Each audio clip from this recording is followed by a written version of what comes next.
parce que Commencez pas. Non, peut-être un démarrer comme ça. Ainsi près, peut-être, juste. Parce que Vence est une ville très belle et qui est donc très convoitée. C'est aussi une ville qui est divisée.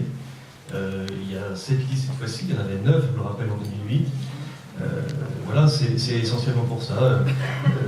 Les candidats, j'ai été le leader de l'opposition pendant 6 ans dans cette commune. Il y a eu des dialogues qui n'ont pas été suivis des faits, je le regrette. Je pense que ce sont des stratégies individuelles qui ne mèneront pas très loin. Une seule liste centriste, c'est mission impossible à Vence? Une seule liste centriste? Ouais, c'est une mission impossible. Ça a été effectivement, comme vous le savez, assez compliqué, oui, mais je pense de toute façon que le problème n'est pas un problème d'étiquette politique, le problème c'est un problème de vision qu'on partage ou pas pour la commune et de projet qu'on partage ou pas. Par ailleurs, je pense qu'il faut, dans cette commune, renouveler le personnel politique qui est là depuis maintenant très très longtemps et que je pense vraiment que cette ville a besoin d'oxygène. Avec Patrice Mirand, vous avez voulu lui donner une couleur écolo à votre liste? Patrice Mirand, vous savez, d'ailleurs, je voulais vous le dire, il n'y a eu qu'une seule alliance finalement dans cette élection préalablement au premier tour. C'est l'alliance que j'ai reproduite avec Patrice Mirand, celle qui avait déjà eu lieu en 2008 et qui s'est reproduite en 2014. Ce qui est une très bonne chose parce que Mirand est un écolo technique et que cette ville a vraiment besoin d'un regard écologique fort parce qu'elle est aujourd'hui en danger de ce point de vue-là. Alors, Régis Lebigre, je me tourne vers vous, vous êtes le maire sortant. Même question, est-ce que vous n'avez pas souhaité, est-ce que vous avez souhaité ou pas rassembler autour de vous sur votre liste? Non, je crois que chacun fait sa vie, donc évidemment, nous avons une équipe sortante qu'on a souhaité conserver avec un renouveau à peu près de 50%, donc nous souhaitons continuer notre programme. Pour nous, c'est un programme qui a été efficace, nous avons beaucoup travaillé, donc nous souhaitons poursuivre sur notre lancée. Vous dites une équipe sortante, mais en fait vous n'êtes pas réellement le maire sortant, hein. On sait que vous avez remplacé Christian Iacono. Est-ce que cette situation n'est pas inconfortable pour vous? Non, c'est absolument pas inconfortable. Le législateur a prévu ce cas de figure, évidemment, suite à ce drame familial. Monsieur Iacono donc a décidé effectivement de se retirer. Donc les lois de la République sont claires, nettes et précises en la matière. C'est le premier adjoint qui assure l'intérim jusqu'à une nouvelle élection.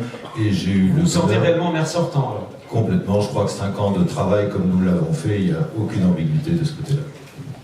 Anne Satonnet, je me tourne vers vous. À aucun moment vous avez dit que la liste de rassemblement du centre, justement avec Claude Dombreval, était possible? Alors écoutez, je crois que l'élection municipale n'est pas le moment où on compte les troupes politiques. L'élection municipale, c'est à la fois une aventure entre les habitants d'une cité et le maire, et le candidat ou la candidate. Il me semble important pour moi, après avoir une expérience municipale quand même très conséquente, et en étant la conseillère générale, aujourd'hui seule élue par les Vensois à cette table, majoritairement élue, de pouvoir proposer à la population une liste qui corresponde à la fois à ma vision de Vence et à la fois aux valeurs que je véhicule. Alors vous avez le soutien de l'ancien maire Christian Iacono. Il n'est pas sur votre liste pour autant. Est-ce que Anne Satonnet, il est en quelque sorte votre conseiller de l'ombre? Non, je crois pouvoir dire devant lui sans le gêner, je sais qu'il est là, qu'il n'est pas mon conseiller de l'ombre, ça n'est pas d'ailleurs du tout dans son état d'esprit.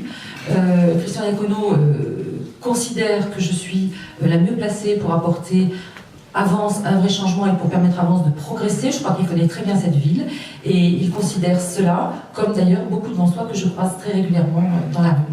David Giacomo. Un autre candidat, Philippe Perret. Alors où vous vous situez sur cet échiquier politique? Parce qu'on sait qu'il y a beaucoup de listes à Vence, on le disait, hein, c'est la ville où il y a le plus de listes après Nice. Vous vous situez où? Bonsoir à tous. Au centre également? Je vais vous répondre. Tout d'abord, je voudrais remercier France Bleu et Nice Matin d'organiser ce débat. C'est une première avance. Le fait que les 7 candidats soient réunis face aux Vensois pour exprimer leurs idées, je pense que c'est une très bonne chose pour la démocratie et notre démocratie vensoise. Votre question, elle porte sur l'engagement. Moi, mon engagement, il est de toujours. Je suis Vensois de naissance, j'ai grandi dans cette ville.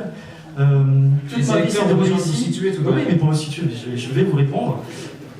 Donc mon engagement, il se situe clairement en dehors des partis. Je suis d'ailleurs le seul véritable candidat sans étiquette à Vence. Le nom que nous avons choisi pour notre équipe est 100% Vence. Il y a d'autres listes sans étiquette. Leurs membres font partie de partis ou sont soutenus par des partis. Donc moi, clairement, je ne fais partie d'aucun parti politique et ma liste n'est soutenue soutenu par aucun parti politique. Vous voulez vous démarquer comme ça en disant que vous êtes 100%? Tout simplement parce que mon engagement est uniquement pour Vence et les Vensois. C'est pour cela que nous avons choisi ce nom, 100% Vence. Jean-Pierre Daugraille, vous êtes le candidat du Front